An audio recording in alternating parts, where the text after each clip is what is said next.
Hello, and welcome to Transformation by Truth podcast, where the called become the chosen, and those who have been dedicated to serve the Most High receive the truth, the whole truth, and nothing but the truth, as we progress our quest for holiness, perfection, and everlasting life.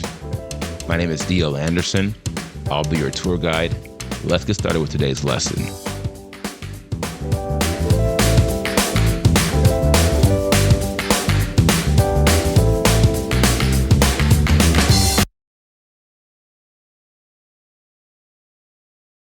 Hello, my friends. D.L. Anderson here. Welcome back to Transformation by Truth podcast and the quest for holiness, perfection, and everlasting life 2022, week 7. Today, we'll continue with the Sin series, 2 weeks to examine the greatest issue known to man. Today's podcast is Lecture D, a word of truth accounting of sin, the greatest issue known to man, day 5. The title of the podcast for today is You Can Stop Sinning. Do not be overcome by evil, but overcome evil with good. Romans 12:21. The Lecture D objectives are: discuss the difficulty in believing you can stop sinning, strengthen our case on the importance of dying to sin, reveal how our actions determine who we belong to, and reveal the rewards to them that overcome sin in all things. If you're in our virtual book club, this lecture references Chapter 4 of The Pinnacle of Holiness, Volume 1, The Sin Issue. Now, our first section is entitled The Difficulty in Believing. Seeing as we have discussed the devastation, defilement, and death that comes with sin, and having examined the 4 primary types of sin, the next step in this series should be clear. We must understand the process in which we commit sin. This is critical because if you don't understand the process by which you commit sin, you will find it difficult, if not impossible, to overcome sin. Yet you can overcome sin. And so, before we move on to breaking down the process in which we commit sin, I want to make a very important declaration. You can stop sinning. Now, I am making this declaration first and foremost because of my experiences with sin in my life and in the lives of men and women I know, men and women I have counseled. Many of these individuals had a hard time believing they could overcome sin at the outset because of their history with sin, namely their failures. In the most extreme cases, their doubt prevented them from making any real progress, even though they had received a set-apart spirit. In essence, they had the power and potential to win their battle with sin. But alas, they never realized that potential for one simple reason. The plague of doubt prevented them from ever fully believing they could succeed. And because they never truly believed, they did not prosper. Rather, they became casualties to an enemy they were more than able to defeat. You must believe me, the difficulty in believing you can stop sinning is real. You may be dealing with it even now. And if you are, I want you to know that I have been there. I have felt that way in my life too. For that reason, I'm going to use this podcast to prove that you can stop sinning, beginning with the following point of interest. If we can't stop sinning, then we can't be saved. Therefore, unless you believe no one will be saved and Yahushua Messiah has died for nothing, then you must agree with me. We can stop sinning. I'll prove it to you in this podcast, and then I'll show you how you can stop sinning in week 2 of this series. Our next section is entitled Exhibit A, Have You Died to Sin? Romans 6:1-2 reads, What then shall we say? Shall we continue in sin to let grace increase? Let it not be. How shall we who died to sin still live in it? This passage makes it clear that we are to die to sin. And if we have indeed died to sin, then it is impossible to live, i.e., continue in sin. This is why I have spent a great deal of time in recent weeks focusing on the death we must die if we are to live forever. Yes, you can stop sinning, but you will never stop sinning if you are not first dead to sin. This is why the exhibit poses a question, have you died to sin? Let's continue this thought in this passage. Romans 6:3-4 reads, Do you not know that as many of us as were immersed into Messiah Yahushua were immersed into his death? We were therefore buried with him through immersion into death, that as Messiah was raised from the dead by the esteem of the Father, so also we should walk in newness of life. For if we have come to be grown together in the likeness of his death, we shall be also of the resurrection, knowing this, that our old man was impaled with him, so that the body of sin might be rendered powerless, to serve sin no longer. For he who has died has been freed from sin. There you have it, my friends. The word of truth clearly proves that the only way to be freed from sin is by death. That is, the death of the old man or woman who cannot stop sinning because he or she did not have power over sin, for he or she had not died to sin. Thus, we conclude, and I will say it again, to live, one must die. Let's now discuss Exhibit B. Who is your father? 1 John 3:1-2 reads, See what love the Father has given us, that we should be called children of Elohim. For this reason, the world does not know us, because it did not know him. Beloved ones, now we are children of Elohim, and it has not yet been revealed what we shall be, but we know that when he is revealed, we shall be like him, for we shall see him as he is. And everyone having this expectation in him cleanses himself as he is clean. Everyone doing sin also does lawlessness, and sin is lawlessness. And you know that he was manifested to take away our sins, and in him there is no sin. Right off the bat, John is confirming that it's impossible to be in the invisible body of Yahushua Messiah and have sin. It also confirms that everyone who is sinning is outside of the Father's will and his divine order, for they are walking in lawlessness. 1 John 3:6-7 reads, Everyone staying in him does not sin. Everyone sinning has neither seen him nor known him. Little children, let no one lead you astray. The one doing righteousness is righteous, even as he is righteous. The one doing sin is of the devil, because the devil has sinned from the beginning. For this purpose, the Son of Elohim was manifested to destroy the works of the devil.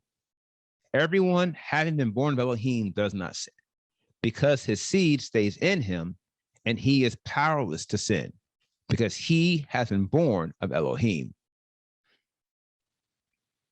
In this, the children of Elohim and the children of the devil are manifest. Everyone not doing righteousness is not of Elohim, neither the one not loving his brother. Masterfully, John goes beyond validating we can stop sinning. He takes it a step further and he makes it very clear that your actions determine who you are serving. Your victory over sin determines if your father is truly Elohim.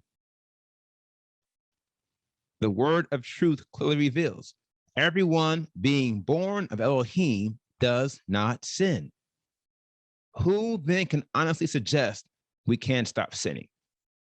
Who then will challenge the authority of Elohim and suggest we are crucified with the Yahushua Messiah and made alive so we can continue in sin?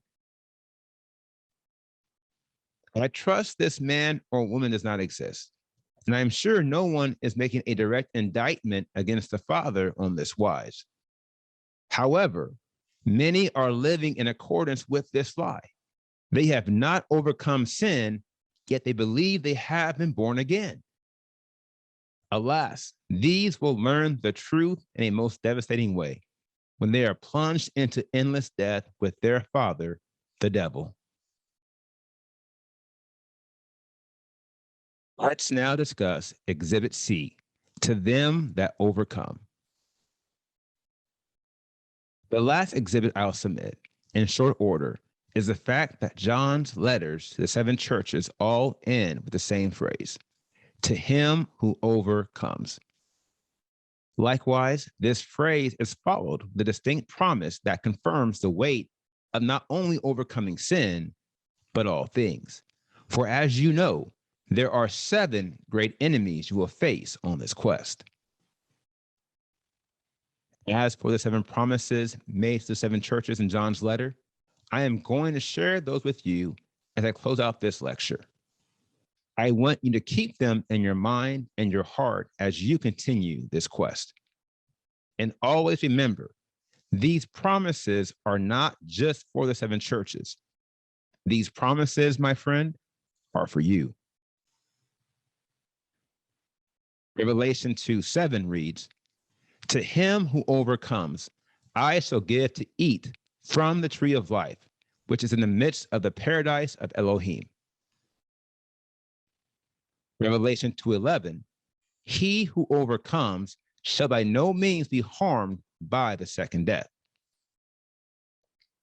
Revelation 2:17, to him who overcomes, I shall give some of the hidden manna to eat, and I shall give him a white stone, and on the stone a renewed name written, which no one knows except him who receives it. Revelation 2:26-28, and he who overcomes and guards my works until the end, to him I shall give authority over the nations, and he shall separate them with a rod of iron, as the potter's vessel shall be broken to pieces, as I also have received from my Father, and I shall give him the morning star. Revelation 3:5, he who overcomes shall be dressed in white robes, and I shall by no means blot out his name from the book of life, but I shall confess his name before my Father and for his messengers. Revelation 3:12, he who overcomes, I shall make him a supporting post in the dwelling place of my Elohim, and he shall by no means go out, and I shall write on him the name of my Elohim and the name of the city of my Elohim, the renewed Jerusalem, which comes down out of the heaven from my Elohim, and my renewed name. Revelation 3:21-22, to him who overcomes, I shall give to sit with me on my throne, as I also overcame and sat down with my Father on his throne. He who has an ear, let him hear what the Spirit says to the assemblies. Amen. Now, here is the final word. The first step on the path to overcoming sin is believing you can overcome sin. I have told you before, there are many miraculous events, many major milestones you will achieve on your quest for holiness, and none of them will be achieved by the man or woman you are today. Therefore, I caution you not to focus on your limitations this hour. Rather, focus on the increase that lies ahead. My dear friends, it is this increase that will allow you to do exceedingly and abundantly in accordance with the Father's will and by the power of the set-apart Spirit He has invested in you. All you have to do at this juncture is believe and prepare yourself for the battles ahead.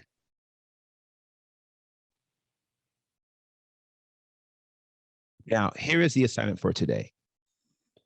In your prayers, spend a healthy amount of time meditating about the battles you are presently fighting with sin, and remove all doubt. Rebuke every contrary voice that suggests you cannot win. My dear friends, not only can you win, but you must win, for your victory over sin is your launch point. It is the foundational triumph that will allow you to defeat every other foe on your path. In essence, your battle with every enemy you will ever encounter becomes immensely easier after you conquer sin. Remember, sin is the source, and if you defeat your enemy at the source, he will get weaker while you are getting stronger through prayer, fasting, and focus.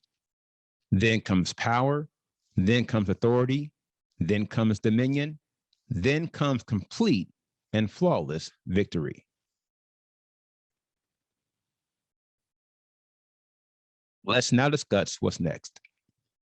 We completed today's podcast, You Can't Stop Sinning. And next is week 2 of our sin series. Next week, we'll begin by analyzing the process in which we commit sin. This is key, for every process can be broken, and I will show you how to break the process of sin. And it all begins on Monday. So have a great weekend, everyone. As always, take some time to review the notes from the series and pray to the Father that you stay strong as we continue this quest. You made it this far, but there is still a long way to go. Now, if you are a member and have questions, please click the Q&A box underneath the video player. Likewise, if you have comments you want to share with the group, please share those in the comment box located beneath the Q&A box. Now, if you're not a member, you have questions about today's podcast, feel free to contact us via our website at www.pinnacleofholiness.com and use the form on our contact page, and we will respond to you as soon as we can. And thank you for being with us today.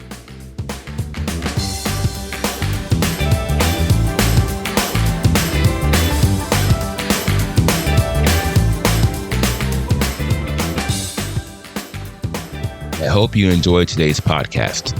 Remember to tune in with us every Monday through Friday at 3 p.m. Eastern. And if you haven't already, visit us at www.pinnacleofholiness.com and make sure you sign up to join the quest for holiness, perfection, and everlasting life 2022.